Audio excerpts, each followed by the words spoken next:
Assalamu alaikum and welcome back to QA Learning Hub. This is simple, short, and you will find this video very interesting.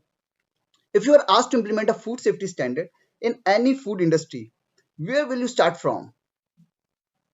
The best approach is to begin with PRPs, prerequisite programs, or GMPs, good manufacturing practices, or GHPs, good hygiene practices.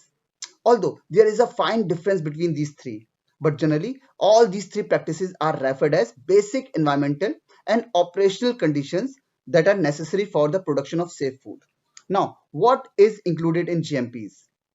GMPs include different parameters, example personal hygiene, cleaning and sanitation, waste disposal, pest management, and many others.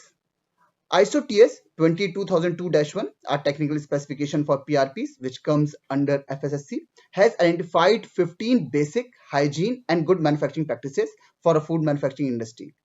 So in this video, I am going to cover waste disposal, which is one of the very important GMP, and will show you a picture having problems in the compliance, and you have to identify the problems. In auditing language, we call problems as non-conformities. At the same time, we will see what exactly the basic requirements are for waste disposal in the light of different quality and food safety standards. And this will give you a clear idea what to do for the implementation of GMP. Look at the picture now.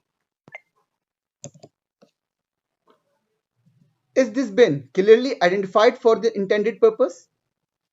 Is this located in a designated area? Is it constructed of impervious material which can be readily cleaned and sanitized? Is it closed when not in immediate use? Is waste not accumulated? Is removal frequency okay? So current situation shows the non-compliance in all 5 or 6 checkpoints.